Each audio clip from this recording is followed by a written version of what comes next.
Welcome to Strategies for Turbulent Times. We hope everybody is having a great day, and I am so delighted to welcome back my co-host, Matthew Warner. Well, I think this is a second welcome back, but I'm not counting. So excited. I'm going to welcome you back and welcome you back and make you so. I just want you to feel so welcome that you never go away again. Well, I want our guests to stay with us right now, so I think we'll stop with the banter. But good morning, everybody, and hope everybody's doing well, and everybody's getting a foothold into 2025. It's quite a I don't know what the right word is, but it's quite the amazing year. As I hope everybody's looking forward to the next day ahead of them. And if you're not, then you're just like the rest of us. We have those turbulent days, and we look forward to chatting with you. But most importantly, right now we have a special guest, Ken, who we've known each other for a very long time, and he's smiling right now. I can't see him. But I'm looking very much forward to this episode and just hearing his just what he's learned, what he knows, what his experiences are, but most importantly, what he can give forward, feeding forward to the rest of you that are listening. Did I welcome you to the show? No, Did I tell you how happy I am that you were back on the show with me? back to back to back. Back to back to back. Thank you. Appreciate you. So I am excited to have our guest today, but I want to make the audience aware of some, I think this is some important information before we jump in here. We have two Warners, and there's Warner with an A, That's right. He's my brother from another mother. and then there's Warner with an E. Why can't y'all figure out how to get your name spelled the right way so people can spell it right all the time? Well, hold on a second. Your last name is Greenberg, which is B-U-R-G, not B-E-R-G. So I know that you've had the same. Well, no, my first name is Kathy with a C. That's a hell of an experience. Is it a C? Is it a K? Is it a Y? Is it an I? Is it an IE? Is it an M with two T's or an M with one T, like a doormat? I'm not going there. I'm happy to see you, but welcome back, Matthew. All right. Well, I am very happy that Ken Warner is with us today, and we have had the privilege and the honor of leading a coach certification program for the last week with an amazing organization in Ocala, Florida.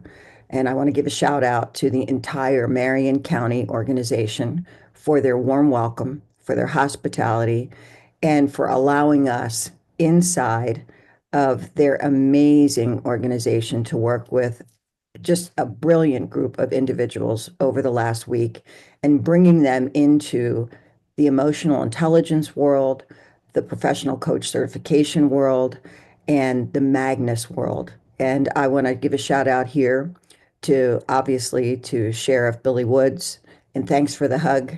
I know you had a busy week this week, and you were swearing in some really amazing human beings who are going to help and keep us all safe. Thank you for that. And I want to give a real big hug and a shout out to Chief Robert Douglas and his lovely wife, Miss Barbara.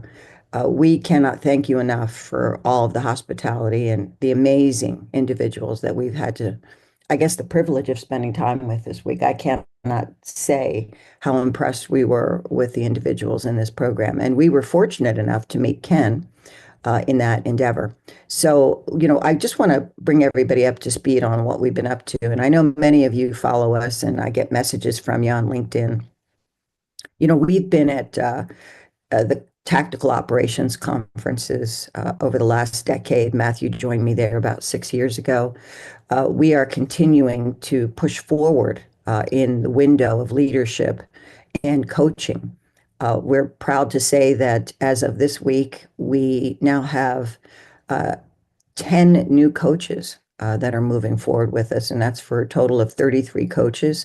We are so proud of them because they will all become professional coaches within their agencies or within their industry. We cannot thank all of these organizations enough for recognizing the importance of providing professional coaching within their organization. We know there are 190,000 coaches in the world. We know that not all of them have an accreditation. We know that about 53,000 of them are ICF accredited.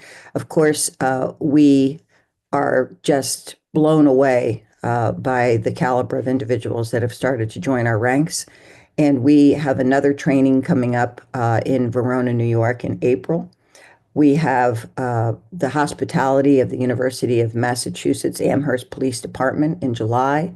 And we have several other large agencies, including Orange County, Alabama, that have stepped up to say, hey, we want to join the ranks here and get on board. And I want to give a shout out again to Director of the Indiana Sheriff's Association, Steve Luce, for welcoming us back. We're going to be doing a program again with them in October. So go to commandcollege.org and take a look at the schedule and see where you might be able to join us. And I hope today that Ken talks a little bit about his experience, in addition to the challenges that he has faced. And let me get you on board here with Ken and a little bit about his background. And Ken, I hope if I say anything inaccurate here, you jump in here and correct me, okay? Yes, ma'am. So in today's episode, Deputy Ken Warner is going to share the challenges of maintaining physical, mental, emotional, and spiritual health in law enforcement. I'm sure that resonates with a lot of y'all out there. He emphasizes the importance of prioritizing time with family and open communication about the highs and the lows of the job. Deputy Warner recounts his own experience of being involved in a critical incident and both the emotional and physical journey of recovery. He highlights the importance of support from colleagues and the healing power of sharing experiences with others who have been through similar situations. He emphasizes the importance of seeking support and not ever ignoring dark feelings. He shares some funny and awkward moments from his career and encourages others to reach out for help and not isolate themselves. Ken, welcome to the show. Thank you for having me. So Ken, that was quite the lengthy intro, and we are excited to have you on board here. Great time, spending the last week with you and getting to know you a little bit better. And I'm excited to hear just, you know, given the challenges that you've had in your career, you know, thinking back, which is tough for us to do, especially while we're in our career.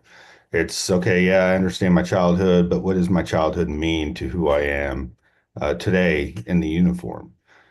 Could you describe like how like who meant the most to you growing up, and what drove you to becoming the the professional and the occupation that you're currently in?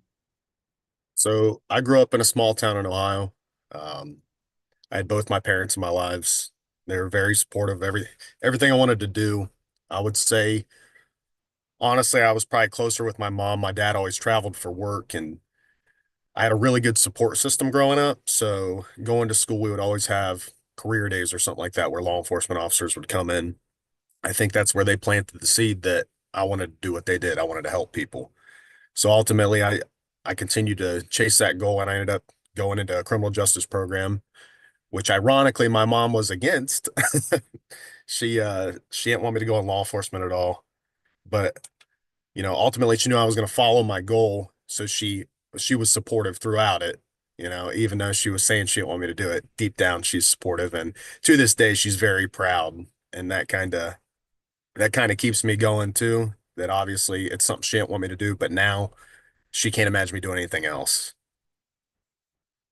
No, that's very cool. And I tell you, as we're going to get more into this, like Kat described in your bio here, the physical, mental, emotional, and spiritual health. And a lot of us are our mothers. They cringe at seeing their young, their sons, have the calling. That's what I loved about the ceremony that we witnessed a couple days ago with the new officers. The calling to that there's something bigger than themselves and to support and be of service to help other people. But how hard is that? Looking at the mental, emotional, and spiritual self. Like, okay, here's my child even as a father, as a male, it's still tough like that, the darkness that could, succumb to that individual. And that's awesome that you talk about your mom and how she's proud, I'm sure. And hello, mom. I'll give you a little shout out there. But that's pretty cool that you mentioned that on how to balance that thought process going forward. And how did you hear that calling? Through the knowing that your mom was not very happy. I think just deep down, it's really hard to describe. It's something that I just knew I wanted to do. I couldn't imagine myself doing anything else. I like to be on the move all the time. I don't like sitting at a desk, sitting still. I got to be doing things. I got to be fixing things. I got to be, you know, I just got to be moving. And I love the idea that I can go to a house and help fix somebody's problem. I can make somebody feel safer, things of that sort. I would go back to, and I would say that the local police department in my hometown ultimately, just as community involved as they were, that probably is what, you know, really planted the seed that, hey, this is what I want to do. I never grew up with the, all cops are bad, don't talk to cops, nothing like that. So that whole narrative that's being pushed for the last 10, 15 years, I didn't really see that. I only saw them helping. So Well, you'll be glad to know that I was also one of those children in school that I was in awe when the police officers would come and they'd bring their dogs. And it would, right. And so, here we are in, first, second, third, fourth, fifth grade. And it never, ever ceased to amaze me that these dogs could do all the wonderful things that they brought them in to do. And that was before they had the Malamars, because I'm old. It wouldn't be a show unless I was the They've OG. had Malmots for a long time. Not when I was a kid. I'm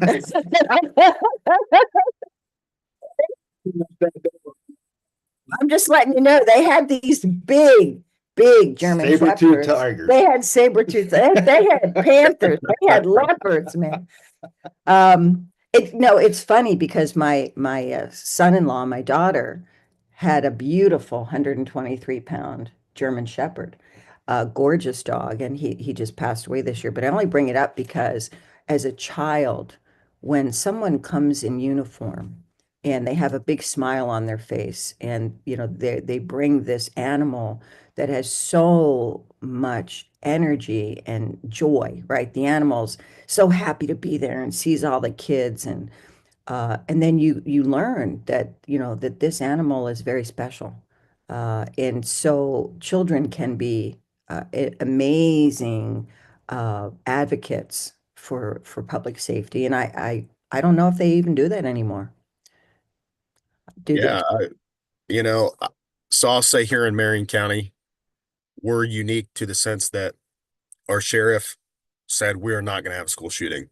He makes it very clear that that's not going to happen here. So every school in this county at least has one deputy that's assigned as an SRO, and that school never goes unstaffed without a deputy. So they're the ones out there every day, sparking those experiences with the kids. Their job's to make them interested in law enforcement, make them understand what we're there for, and ultimately let them know that we're here to make them safe at the end of the day, no matter what. No matter what somebody tells them that we're bad, they go to school, they see us, we're there to protect them.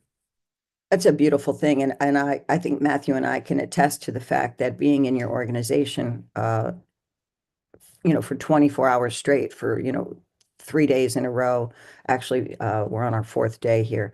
When you think of the kinds of cultures, Matthew, that we've come across in our careers doing this work, whether it's DOD or in public safety, it's unique. There's a very loving and welcoming culture. But to the point you just made, about Sheriff Billy Woods and Chief Robert Douglas, when we are in your presence as individuals on your campus, in your buildings, with your people, you can feel there is a very unique culture there. A lot of love, a lot of compassion, but uh, we're going to make sure you're safe. And that's the psychological safety.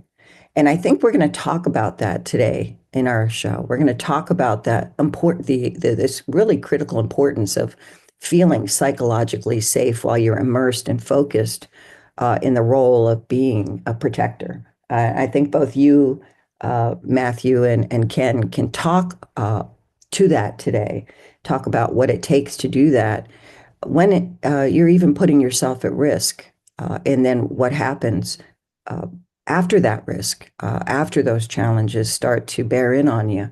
So why don't we jump in there, Ken? Why don't you tell us about a time when you learned something about yourself in the course of delivering on this mission and vision you have as a public safety professional, that you learned something important uh, that you want to share with us. Now, we're going to jump to a quick commercial.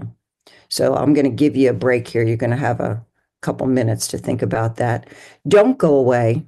You're listening to Strategies for Turbulent Times.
Welcome back, everybody. Strategies for Turbulent Times. We're having a great conversation with Ken Werner from a beautiful organization in Ocala, Florida, Marion County Sheriffs.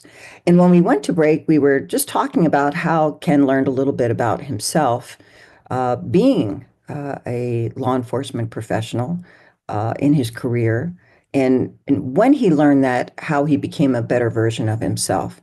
So let's jump in there, Ken. I would say I really, before law enforcement process, there was many times that I wanted to quit because it's such a long process to get hired by us. So I think, going through that process in your mind, you're saying, oh, it's not worth it. It's not worth it. Like, gosh, another drive. I was living in Tampa at the time, so I was driving approximately 2 hours up here every time I had to do something. Wow. Something in me just kept telling me, just keep pushing, keep pushing, keep pushing. This is your dream. This is your goal. But it's funny how your mind to tell you sometimes it could be your dream and your goal, but now I'll do it later. And you push something off to the side. And I used to be really guilty of that. So flash forward, I stuck with, I ended up getting hired the academy every day, Monday through Friday, approximately 2 hours there, 2 hours back. So a lot of driving in the academy, our PT and stuff like that. There's times that you just want to quit. You're like, nah, Like I can go back to my cushy job, get paid the same to do way less, no danger, anything like that. But I think that's when I started to learn that, I can drown out those distractions and those feelings of, oh, this isn't worth it. Um, I just really learned how to push through in order to accomplish the goal. I love that how you're describing, we call it Bob in the teams, the big orange ball. And when you're going through a selection course, the big orange ball, aka the sun, as most humans know it, is going to come up tomorrow, whether you're in the program or not. And I really appreciate that because that's one of the things that I learned earlier on. As much as I had to learn at a young age on how to embrace the suck, because like you're saying, you had that ride back to Tampa. Wow, 2 hours to meditate. And whether you call it meditating or not, at least you had the opportunity without, everything at your fingertips, whether it's the television, the applications, the computers, the phones. Of course, you had your phone at your fingertips, but at least you had that opportunity to meditate because you said, I'm not going to have to think about what I'm going to put in my body as far as food, unless you're starving and you pull over. But still, you had that time, and you had those sounds. Hopefully, they were good sounds. It sounds like they were. But it's you had the sounds of just, hey, I'm cruising through communities all the way back to Tampa each day, twice, or to and from. But just to have that time to have some kind of self meditation on understanding that, you know what, I could pull over and just go sit on my couch. Nobody's going to know the best. Nobody's going to know the better. But just however it got into your head that guess what? Yes, somebody else rang out today. Somebody else quit today, but I'm still in the program. I don't know what they're looking for, but Bob is going to come up tomorrow morning. I mean, that's a given. And whether we're in the program or not, that's huge. Well, I want to share this with the audience. Okay. One of the things that Ken's hinting on, and I love it that you're bringing these things up, is consistency of actions. A lot of people look at how do you get selected to be that next pay grade? How do you get selected to be that next position of leadership? How do you get selected to go be the color guard? It's the consistency of actions of whether it's okay, person has a perfect haircut and grooming standards and physical standards 24/7s or 24/7, they're probably best fit for the color guard because there's other things that they have to do that they're going to be consistent with and they're going to practice on their own time, even though they're not underneath the gun of being in uniform and on duty, which I'm saying on duty, meaning actively out there patrolling or, doing the job. I'm not saying on duty, as in once you take that uniform off and take a shower, you're not on duty because we all know that, psychologically and professionally, that calling requires of a lifetime of duty. As long as you decide to make that decision, and that's a very powerful thing that you talked about, or you shared with that you had the opportunity, and as everybody goes through that career, you have the opportunity to make that decision.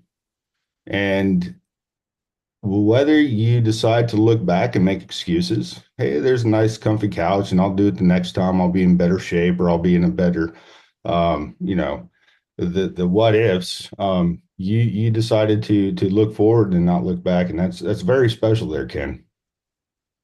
Yeah, thank you. That's very cool. Yeah.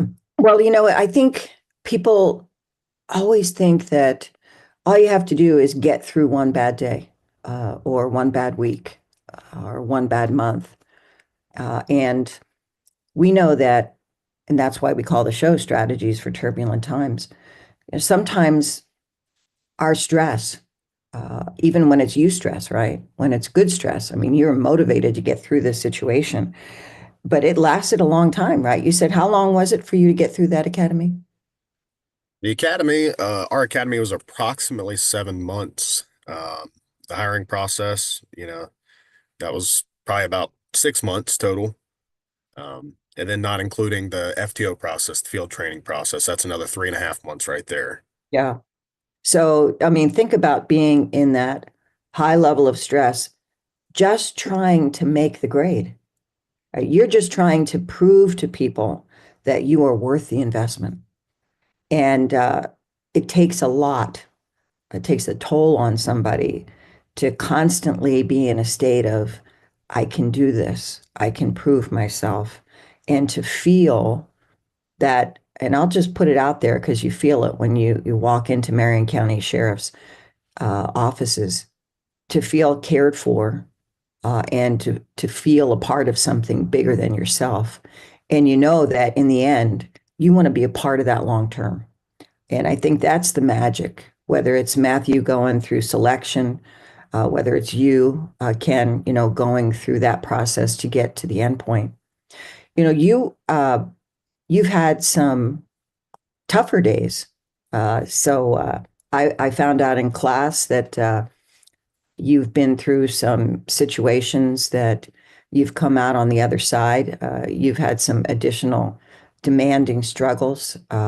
Your purpose has never wavered, whether it's to yourself, to your team, to your organization, to your family, and to your country. So let's talk a little bit about when was this time where you knew you planned just for whatever the day was going to bring, and just some unexpected challenges occurred, and you were able to get into a situation where you were able to get past that. Yeah, so I'll kind of walk back to the beginning of when I got released from FTO. I go on the road and I feel like I have no clue what I'm doing, right? So every day I'm going home, I'm like, oh gosh, I think I did terrible today. Gosh, I hope I made the right decisions. Stuff like that. You know, flash forward a little bit. A year goes by, 2 years goes by. I'm starting to get more confidence in myself that I'm kind of understanding the job, how it works, what I need to do. I know how to do all the paperwork, things of that sort. Um, I started going to extra trainings, some tactical trainings, stuff like that, trying to just better myself. So bring us to December 10th, 2023. I'm having the best night on patrol that I've probably ever had. So I'm hanging out with my favorite zone partners. We're going hanging out with the firefighters at the fire station. It was one of those nights where the call volume wasn't ridiculous, where we could actually enjoy ourselves and just hang out. Um, I'll never forget this Deputy DeMarco. He had this wild hog that he had, and it was dead. Like he was butchering it up. And he was like, "Hey, let's go back to my house while there's no calls and let's cook it over a fire." Like, yeah, absolutely. So we're sitting there having a good time, roasting this wild hog. And from there, I get a call from our canine, and he goes, "Hey, you want to come meet me at the old Ma Barker house?" And for people that don't know, the Ma Barker house is one of the FBI's the world's longest shootout, in history, and that's here in Ocala. So I'm like, "Yeah, let's go look at it at night." We go over there, having a good time again. Like I said, this is probably one of the best nights I've had on patrol where I'm not getting pulled 20 different directions saying, "Hey, you got to do this. Hey, there's a call here. Hey, you got to go up here. Hey, you got to arrest this person." So hanging out with the canine deputy, and a call comes over the radio that we just had a homicide. Some more information comes through, and it's a 16-year-old female. She was shot in the head in her mom's couch. So obviously, our canine deputy, this is across county, so it's way out of my zone, but he's canine, so he has to respond. So he's like, "Hey man, I'll catch you later." He takes off. By then, I get back into my patrol car from walking from the Ma Barker house, and I see this message from dispatch saying, "Hey, we need you to go to a club time at, midnight or around then and start clearing out traffic." So to me, that was kind of like a reward because you're not answering calls at that point. You're just going and parking, you're kind of chilling, you're kind of just pushing people out. Really easy gig. So I message them back. I say, "So sorry, I just saw this. I'll be late, but I'll be there." So I end up getting a call from dispatch. They say, "Hey, never mind. We got somebody to cover it." I said, "Okay, no big deal." So once again, I go back to what I'm doing. I go meet up with a zone partner. We're having a good time. And by this time, I get a call from a sergeant, and he says, "Hey, I actually need you to go to club time. I need you to go back there. The crowd's pretty big." I say, "Okay, yeah, no big deal." So I take off. I go park there, and I'll never forget. The club was so busy. There's two parking lots just filled with people. It was just outrageous. Nothing that was unusual. Like, there wasn't any fights or anything going on like that, but a super loud environment, a lot of people. So I park at one of the entrances. I have my overhead lights on. I walk up to another deputy. She's in there working on her computer. I lean in there and I start talking about that homicide that just happened. We find out that the possible suspect's the 16-year-old boyfriend, and mom lives close to where we're at. So I'm telling her, I'm like, hey, we should really go to mom's house after we clear out of here. We'll get a bunch of people together and we'll go get this guy. So everybody's on board. Lieutenant's there. She just became a lieutenant at that point. So she's still trying to figure everything out. And then the other deputy that I was leaning to her car talking to, we're just chit chatting, having a good time. And approximately 2:15 a.m., I just hear these bangs, pow, pow, pow, pow. And I feel this immense pain in the back of my leg. And I'm so confused. I'm like, why did somebody throw a baseball at me? Like it didn't click that what it was. So I feel this pain in the back of my leg, and I just felt my leg get soaked, like it was just wet. It was this weird feeling. So I realize my other leg starting to hurt now too. So at that point, you know, going through my mind, it's not funny, but to me, it's comical that I thought I got a baseball thrown at me and I thought they were shooting off fireworks. I didn't put two and two together that, hey, I just got shot. So at that point, I realize that I'm shot and I draw my firearm. I run to the back of my cruiser and I'm standing there and I'm just looking into this crowd of hundreds of people. I'm like, where is the shooter at? So at that point, I'm like, oh gosh, like I'm getting lightheaded. I need to sit down. So I go to the other side of my cruiser. By now, I have the lieutenant with me, and then I have the other deputy that was in the car that I was talking to her. They're kind of guarding me, so I felt comfortable enough that I take my tourniquet off. I go ahead and start applying it to my right leg, and then that's when it really sets in that I'm hitting my left leg too.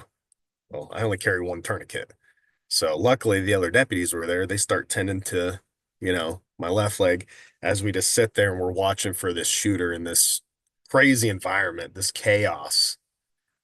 I'm sitting there and all these weird thoughts are going through my head like, man, this isn't worth it.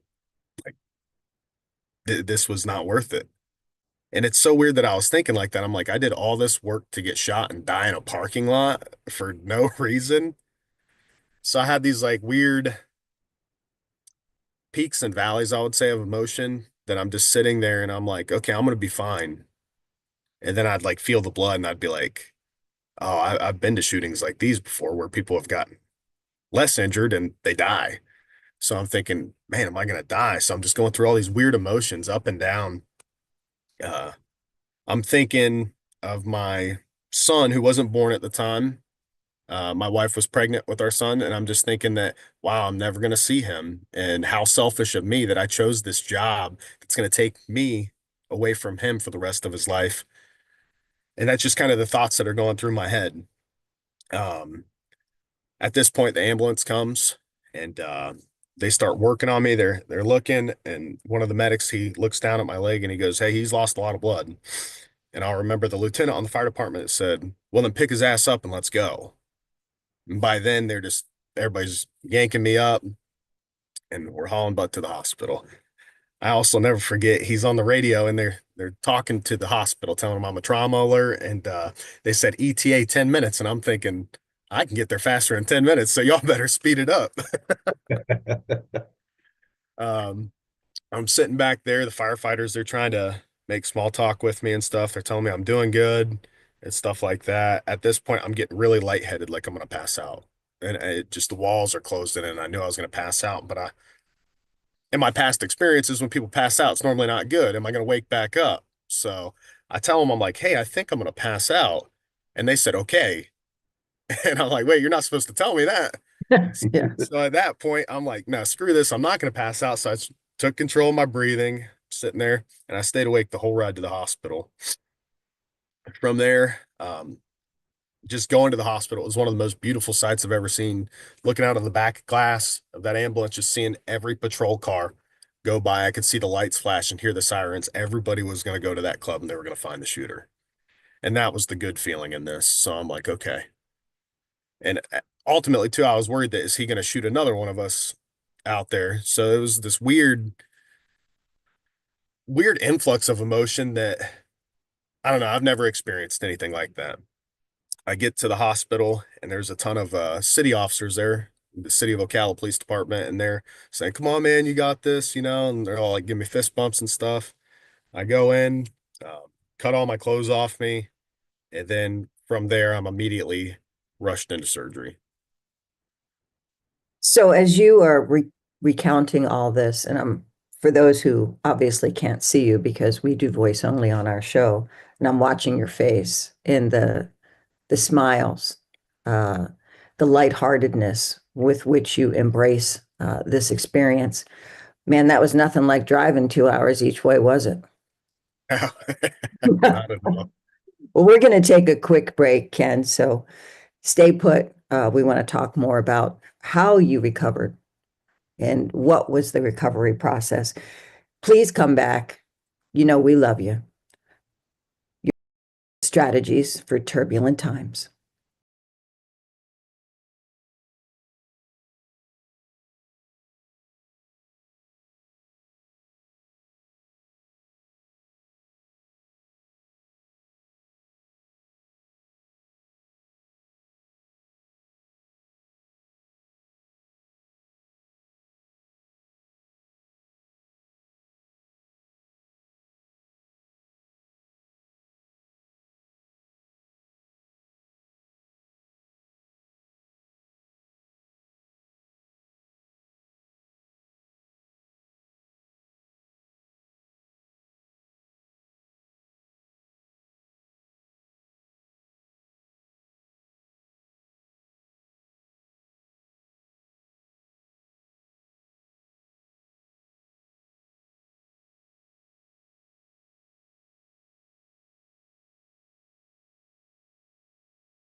Welcome back to Strategies for Turbulent Times. We're having a great conversation with our special guest, Ken Warner. And before we went to break, Ken was sharing with us, just how his first years being a deputy had impacted him, and also how this certain traumatic incident has greatly impacted him and his future as he's looking at as his job moving forward. So, Ken, yeah, definitely just continue on and look forward to the rest of our show with you.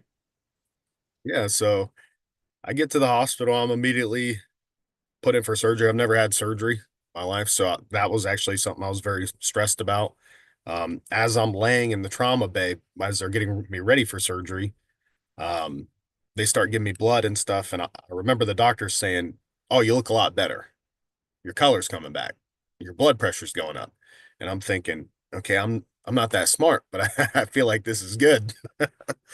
So I go into surgery, and I obviously remember nothing from that. I just remember this lady like hitting me on the chest to wake me up. And I end up waking up, and I remembered what happened, but I'm thinking that was the best sleep I ever had. So I'm starting to go back to sleep, and she hits me. She's like, "No, no, no." So I wake up, and she said, "There's people that want to see you." So I get pushed out in the hallway, and it's the sheriff, it's the captain, it's Bree.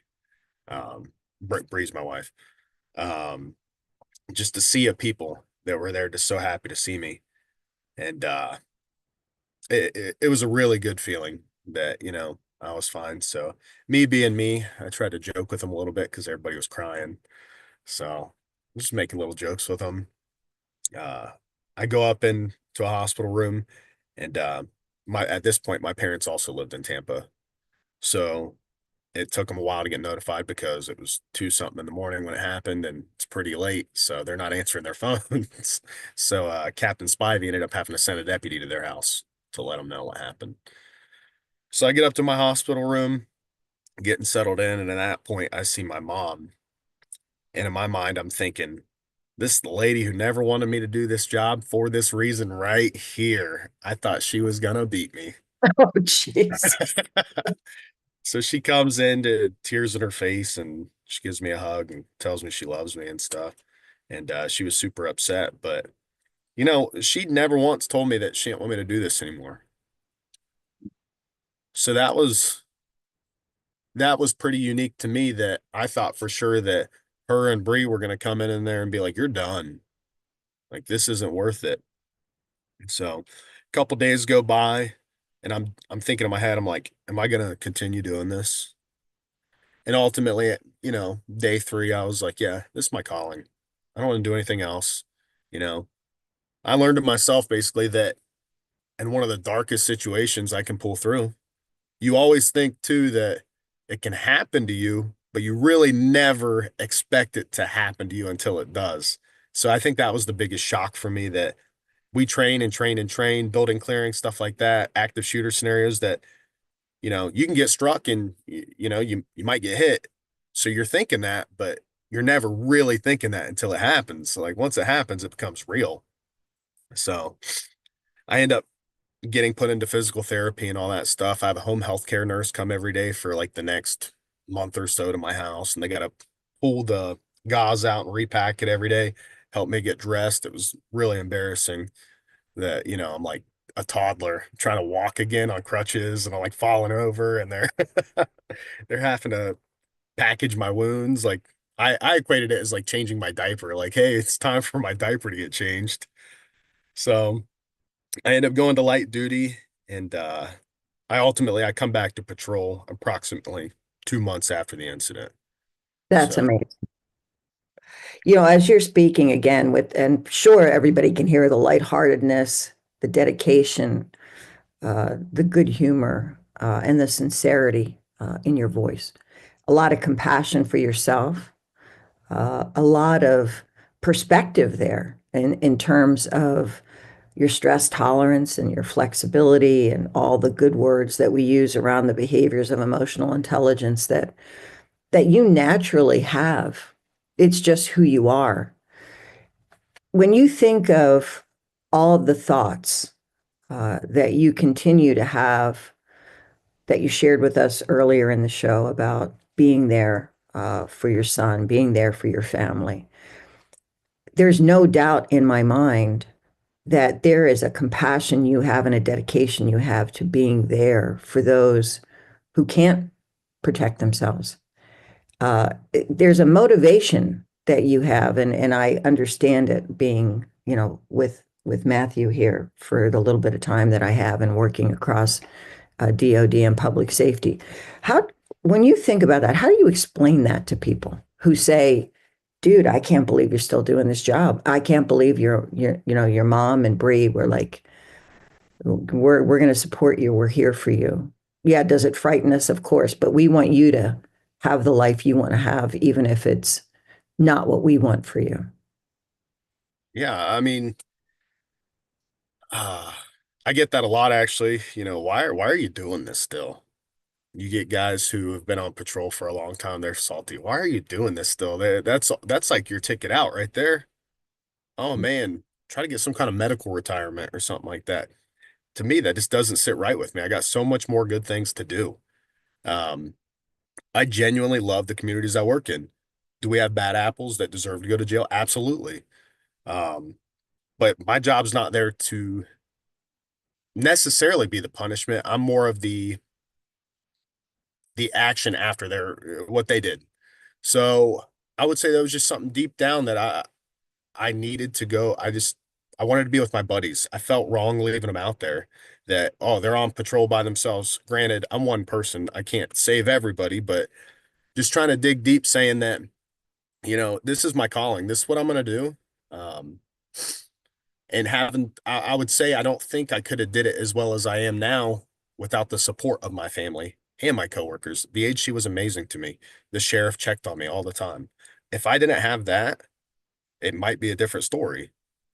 Um, When you think of going through this coach program and what you've learned about yourself, and then how you might apply this given your experience, how do you connect those two? I'd love for people to hear your perspective on how coaching is such an important part of being a law enforcement professional and why it's important for everybody to learn how to do that.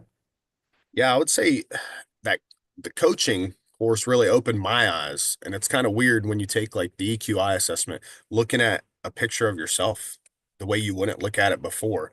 Things get brought up and you're like, wow, that really does sound like me. Like me, I'm pretty impulsive. I see a piece of cake, I'm gonna eat it. If I see a lake that I think I can swim across, I'm probably gonna try it. It's just how I'm wired. I got to be moving all the time. So I would say just seeing how if one thing's kind of out of balance, how they all can be out of balance. So, uh, going back to like my results on the EQI, my stress tolerance very high. And I would say that's pretty fair, for everything I've been through. Now, I'm very curious what it would have been prior to getting shot. I don't know if there's some things that I adapted over time to that I handle better now. Um, but I would say learning about emotional intelligence, obviously I'm still learning. I don't have it all.